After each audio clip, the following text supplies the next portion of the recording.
Bien, para el día de hoy vamos a abordar un tema que tiene una trascendencia sustancial, capital, que es la función de Suprema Corte de Justicia como Corte de Casación o como la jurisprudencia, la decisión de la Suprema Corte de Justicia creando jurisprudencia.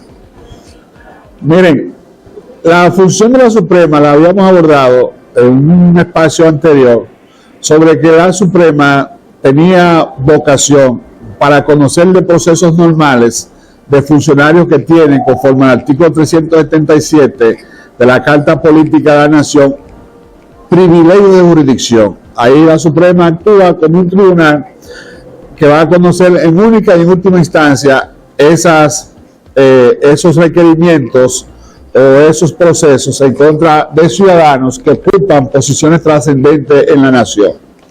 La Suprema nombra un juez de la instrucción especial, luego se hace un procedimiento ordinario y se hace el juzgamiento ordinario, salvo que el querellamiento sea de una instancia privada que va directamente a la Suprema Corte de Justicia. Ahí se conoce en única o última instancia las decisiones, el proceso, por el privilegio que esas personas tienen. Ahora, ¿qué hace la Suprema cuando hablamos de la jurisprudencia? ¿Cuándo la Suprema crea jurisprudencia? ¿Cuál es el valor de la jurisprudencia? ¿Qué se ha querido con la jurisprudencia? ¿Cuál es la importancia de la jurisprudencia? Bueno, pongamos un ejemplo práctico.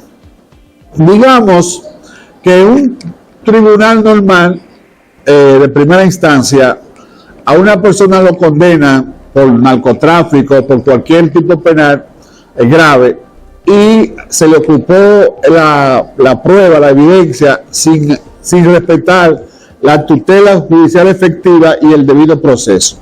Eso está consagrado en la Carta Política de la Nación, en los artículos 68 y 69 de la Constitución. Las personas que obtuvieron las evidencias lo hicieron fuera de las vías normales, es decir, violentaron la casa, entraron, penetraron, ocuparon lo que allí era que ocupar, las sustancias o las armas de fuego, las evidencias de un tipo penal cualquiera, y eso entonces lo traducen al juicio. Por cualquier razón se inobserva a pedimento de abogado, se produce una inobservancia de ese debido proceso y se produce una sentencia condenatoria.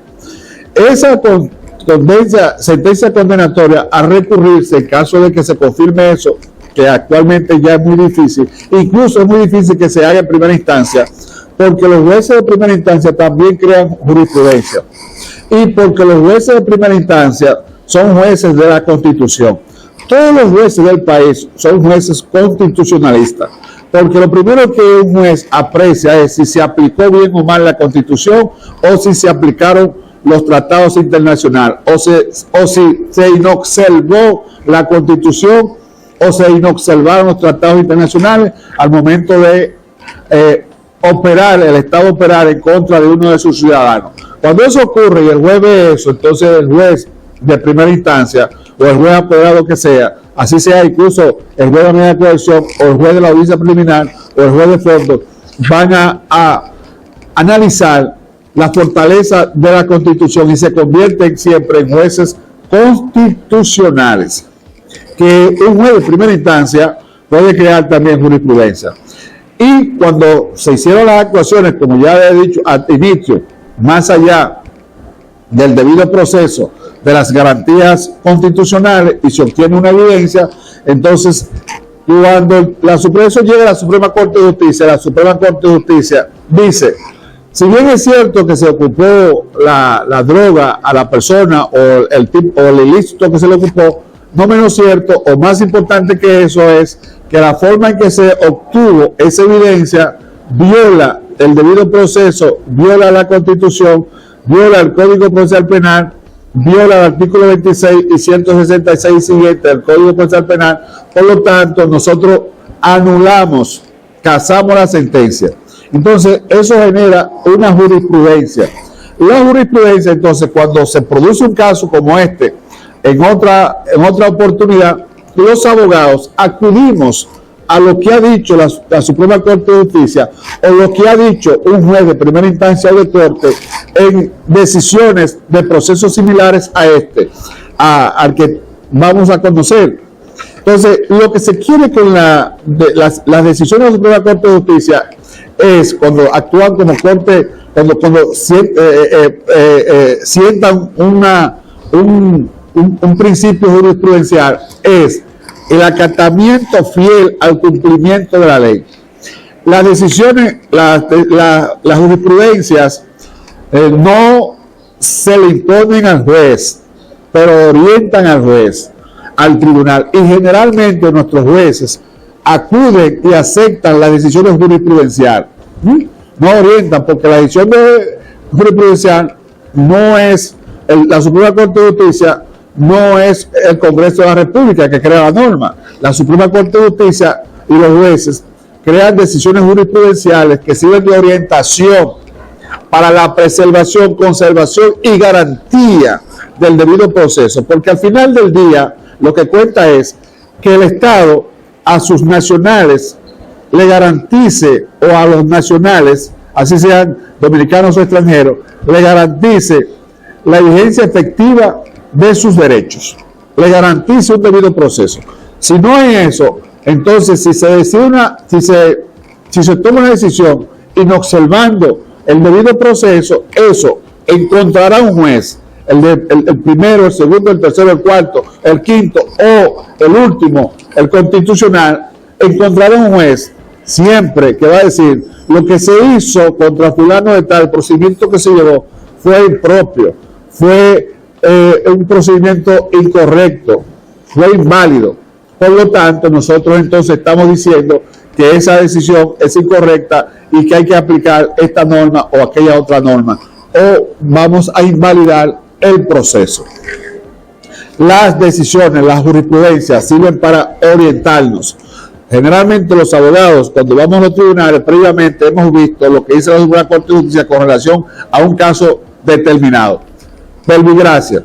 A Juan Pérez le ocuparon sustancia controlada porque él se comunicaba por vía telefónica con cualquier persona y hablaban del tema del narcotráfico.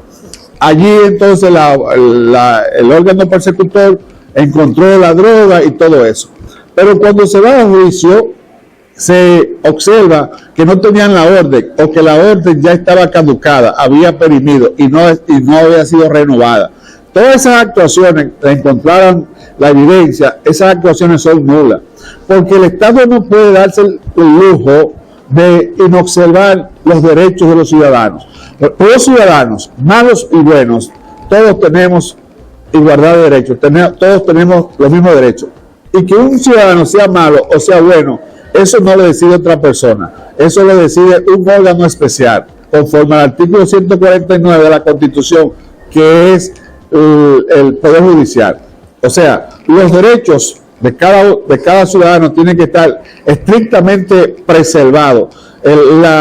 La Carta Política de la Nación es un instrumento para la preservación férrea del debido proceso, de los derechos y de las garantías.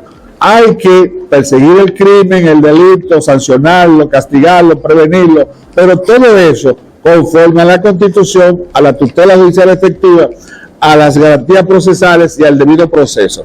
No hay derecho contra el derecho, sin lo cual no hay más que una vida sin honra y una muerte sin esperanza. Si alguien pudiera tener derecho contra algún ciudadano en la República, entonces ese ciudadano en ese momento deja de ser ciudadano y se convierte en un instrumento o en una cosa. Para eso entonces están nuestros tribunales, para sentar jurisprudencia. Para eso está la Suprema Corte de Justicia, para crear jurisprudencia, para ordenar o para disponer que el debido proceso debe respetarse, y para crear precedentes y para que las acciones incorrectas que están realizadas al margen de la Constitución entonces sean inobservadas y sean entonces los procedimientos se hagan conforme a lo que establece la ley. La ley Desde siempre aprendimos una máxima antiquísima latina: dura ley se lee. Dura es la ley, pero es la ley. Si la ley es dura para aprisionar a un ser humano, someterlo a los rigores de lo que Francesco Caneluto llamó la miseria del proceso penal, también la ley tiene que tener dureza para la preservación y las garantías de los derechos de los ciudadanos. Si el Estado tiene el derecho que le asiste sobrado de perseguir a un ciudadano, también ese ciudadano tiene el derecho que le asiste sagrado de que en un plazo razonable el Estado decida si él es culpable o si él es inocente, y que decida si el proceso, las vías procesales se hicieron en el tiempo oportuno, en el tiempo indicado y en el tiempo mandado por la ley. Por eso usted ve, finalmente, que jueces de la República deciden extinguir procesos, declararlos extinguidos, declararlos prescritos, o deciden también colocar en libertad a personas que al principio parecen culpables. Entonces, en este caso, el tribunal no está juzgando la culpabilidad, sino está juzgando el proceso. Eso es lo que hace la Suprema Corte de Justicia y los tribunales para crear jurisprudencia. ¿Qué están juzgando? Bueno, que a Juan Pérez lo hicieron preso y tiene una semana preso. Esa semana, en prisión, va en contra de la Constitución. Que a Juan Pérez lo hicieron preso, dieron una medida de coerción de 3 meses y él tiene, digamos, 6 meses preso. Eso va en contra de la Constitución y va en contra del ordenamiento procesal penal. Que a una persona lo hicieron preso, le hicieron juicio y su juicio tiene más de 7 años. Eso va en contra también de la Constitución y va en contra del debido proceso. Y ahí entonces los jueces nuestros crean precedentes y crean decisiones jurisprudenciales cuando dicen que hay que respetar la Constitución y que hay que salvaguardar los derechos fundamentales. Las decisiones jurisprudenciales sirven como guía y como orientador para casos determinados y sobre todo para resguardar las garantías procesales de todo ciudadano que esté sindicado de la comisión de un tipo penal, porque al final del día hay que respetar el debido proceso y al final del día toda persona sometida a los rigores de la justicia es una persona inocente y necesita que su proceso se decida en tiempo y espacio indicado por la ley, y que sobre todo que la ley se respete y que se le salvaguarde sus derechos. Si eso no ocurre, se establecen sentencias, decisiones jurisprudenciales. Jurisprudencia son mandatos eficientes del Tribunal Superior de la Suprema Corte de Justicia, de un tribunal de primera instancia o de cualquier tribunal, porque antes se creía que solo la Suprema Corte de Justicia creaba jurisprudencia. No, también crea jurisprudencia los tribunales de primera instancia y las cortes de apelación.